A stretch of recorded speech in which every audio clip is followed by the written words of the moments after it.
Hello students, আজকে আমরা phrase নিয়ে আলোচনা করব। আগের একটি ভিডিওতে আমি নাউন ফ্রেজ নিয়ে আলোচনা করেছি। এই ভিডিওতে আমি অ্যাডজেক্টিভ ফ্রেজ ও অ্যাডভার্ব ফ্রেজ নিয়ে আলোচনা করব। এখানে তিনটে সেন্টেন্স দেওয়া আছে। প্রথম সেন্টেন্সে লেখা আছে I have a gold ring, আমার একটা সোনার আংটি আছে। নেক্সট সেন্টেন্সে আছে I have a ring made of gold. Third সেন্টেন্সে আছে I have a ring which is made of gold. তিনটে সেন্টেন্সে কিন্তু একই কথা বলতে চাইছে যে আংটিটা সোনার আংটি, কিন্তু তিনটে সেন্টেন্সের মধ্যে আমরা দেখতে পাচ্ছি প্রথম সেন্টেন্সে গোল্ড এই একটা কথার মাধ্যমেই বোঝানো হয়েছে যে আংটিটা কীরকম, সোনার। সেকেন্ড সেন্টেন্সের মধ্যে মেড অফ গোল্ড তিনটে শব্দের মাধ্যমে বোঝানো হয়েছে আংটিটা কিসের, সোনার। থার্ড সেন্টেন্সের মধ্যে which is made of gold একটা বাক্যাংশে বা পার্ট অফ এ সেন্টেন্সের মধ্য দিয়ে বোঝানো হয়েছে যে আংটিটা সোনার। তো প্রথম সেন্টেন্সের মধ্যে কেবলমাত্র একটা ওয়ার্ড দিয়ে বোঝানো হয়েছিল গোল্ড, এটা হচ্ছে শুধুমাত্র অ্যাডজেক্টিভ। কীরকম আংটি, সোনার আংটি। রিং এই যে নাউন, এই নাউনটাকে মডিফাই করছে গোল্ড এই ওয়ার্ডটি, তাই এখানে গোল্ড হচ্ছে অনলি অ্যাডজেক্টিভ। নেক্সট সেন্টেন্সে I have a ring made of gold, মিনিংটা একই কিন্তু তিনটে শব্দের মধ্য দিয়ে এটা বোঝানো হয়েছে, তাই এটা একটা ফ্রেজ বা শব্দগুচ্ছ, এবং যেহেতু এটা রিংটাকেই মডিফাই করছে তাই আমরা এটাকে বলবো অ্যাডজেক্টিভ ফ্রেজ। থার্ড সেন্টেন্সের মধ্যে আমরা দেখতে পাচ্ছি I have a ring which is made of gold. এখানে গোল্ড রিং এই কথাটা বোঝানোর জন্য, আংটিটা সোনার এটা বোঝানোর জন্য একটা পার্ট অফ এ সেন্টেন্স বা বাক্যাংশ ব্যবহার করা হয়েছে, এটাকে আমরা বলবো ক্লজ। এখানে এই দুটো সেন্টেন্সের মধ্যে যে ডিফারেন্সটা, এখানে শুধু ছিল made of gold, which is made of gold. Made of gold কথাটি কিন্তু দুটো সেন্টেন্সের মধ্যেই কমন, কিন্তু থার্ড সেন্টেন্সের মধ্যে হুইচ আর ইজ এই দুটো শব্দ আমরা এখানে বেশি দেখতে পাচ্ছি। হুইচটা রিংটাকে বোঝাচ্ছে, যেটাকে আমরা বলতে পারি সাবজেক্ট, আর ইজ হচ্ছে একটা ভার্ব। আর এখানে which is made of gold এটা একটা ক্লজ, আর সেকেন্ড সেন্টেন্সে এটা একটা ফ্রেজ। থার্ড সেন্টেন্সে which is made of gold এটা একটা ক্লজ, সেকেন্ড সেন্টেন্সে মেড অফ গোল্ড এটা একটা ফ্রেজ, আর ফার্স্ট সেন্টেন্সে শুধু যে গোল্ড ওয়ার্ডটি আছে এটা একটা অ্যাডজেক্টিভ।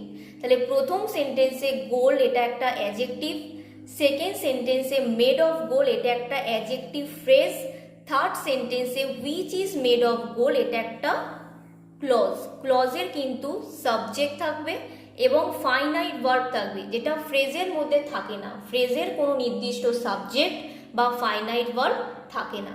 ফ্রেজ কিন্তু কখনোই সম্পূর্ণ অর্থ প্রকাশ করতে পারে না। নেক্সট দেখো, underline the adjective phrase. Adjective phrase কাকে বলে আমরা জানলাম যে অ্যাডজেক্টিভ ফ্রেজ বলতে কি বুঝি। এবার এখানে অ্যাডজেক্টিভ ফ্রেজ আইডেন্টিফাই করতে হবে। দেখো, প্রথম সেন্টেন্সে আছে Mister Hannet is a young man of honour. তো প্রথম সেন্টেন্সের মধ্যে অফ অনার এটা হবে একটা ফ্রেজ, অফ অনার। তারপরে দেখো, you have a beautiful cage made of gold, made of gold হবে এখানে ফ্রেজ। নেক্সট সেন্টেন্সে a dog cover in mud made a mess in a car, cover in mud হবে এখানে ফ্রেজ। নেক্সট সেন্টেন্সে beaming with joy her face lit up the room, beaming with joy হবে এখানে phrase. Next সেন্টেন্সে this is a house build of stone, কিরকম বাড়ি, স্টোনের তৈরি বাড়ি, বিল্ড অফ স্টোন হবে এখানে ফ্রেজ। নেক্সট সেন্টেন্সে the Mars is a planet of red colour, Mars কিরকম গ্রহ, লাল রঙের গ্রহ, অফ রেড কালার এখানে ফ্রেজ।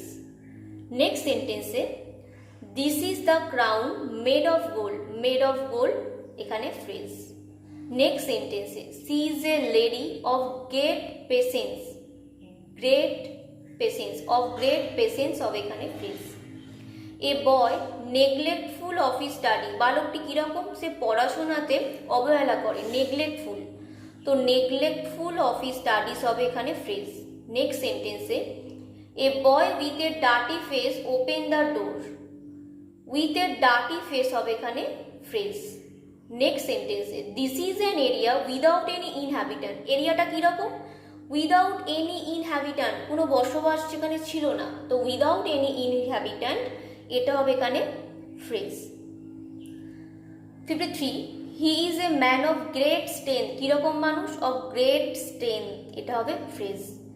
নেক্সট সেন্টেন্সে on all sides we could see tall Himalayan peak covered with snow, এখানে হিমালয়ান পিকটা কীরকম ছিল? কভার্ড উইথ স্নো, এটা হবে এখানে ফ্রেজ।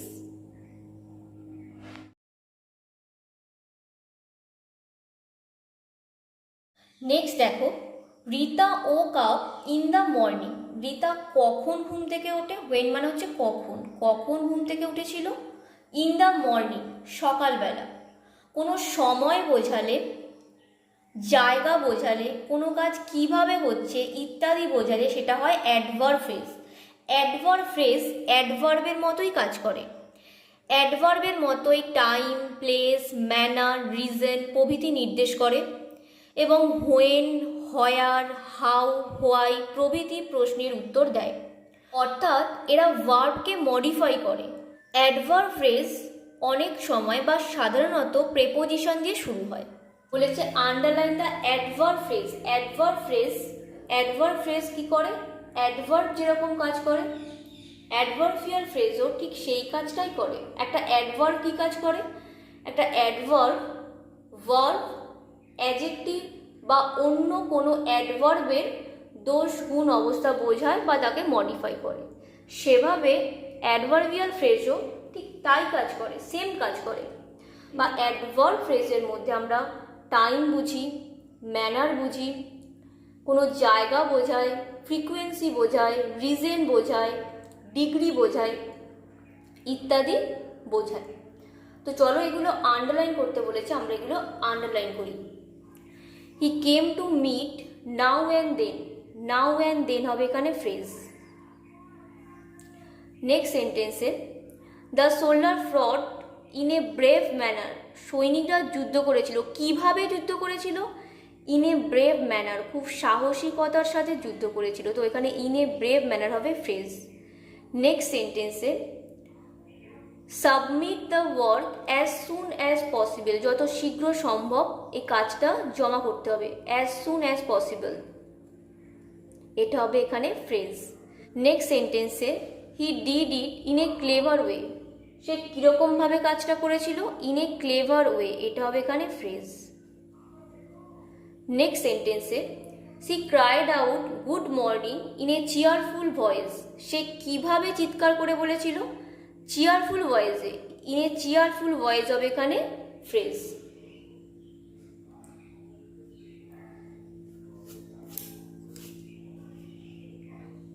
নেক্সট সেন্টেন্সে দেখো the bird stood in the corner of the cage, পাখিটি কোথায় দাঁড়িয়েছিল?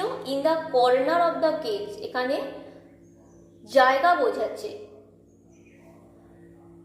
Next sentence Somnath painted the scenery in a beautiful manner, কিভাবে পেন্টেড করেছিল, কিভাবে এঁকেছিল? ইন এ বিউটিফুল ম্যানার হবে এখানে ফ্রেজ। তারপরে দেখো he ran at a great speed, কিভাবে দৌড়ে গেছিল? At a great speed. Next সেন্টেন্সে it is raining at this moment, কখন বৃষ্টি হচ্ছে? এখন, সময় বোঝাচ্ছে, at this moment adverb phrase. The sun rises in the east, সূর্য কোন দিকে ওঠে? পূর্ব দিকে, ইন দ্য ইস্ট, এটা হচ্ছে এখানে ফ্রেজ। নেক্সট সেন্টেন্সে I shall meet you at the bus stop, কোথায়? না অ্যাট দ্য বাস স্টপ, এখানে অ্যাট দ্য বাস স্টপ হচ্ছে ফ্রেজ। নেক্সট দেখো leave the room just at this moment, এক্ষুনি ঘর থেকে চলে যাও, কখন? না এক্ষুনি, এই মুহূর্তে, অ্যাট দিস মুমেন্ট, তো অ্যাট দিস মুমেন্ট এখানে ফ্রেজ। নেক্সট সেন্টেন্সে the knight came back after winning the war, যোদ্ধারা কখন ফিরে এসেছিল? যুদ্ধ জিতে, আফটার উইনিং দ্য ওয়ার হবে এখানে ফ্রেজ। নেক্সট সেন্টেন্সে Napoleon the leader of men thanked his soldier with all his heart, with all his heart হবে এখানে ফ্রেজ। নেক্সট সেন্টেন্সে the gate keeper of the renowned company is seen always on alert. On the alert হবে এখানে phrase. যে কোম্পানির gatekeeper উনি সবসময় সচেতন থাকেন, কীরকম থাকেন? অন দ্য অ্যালার্ট, এটা হবে এখানে ফ্রেজ।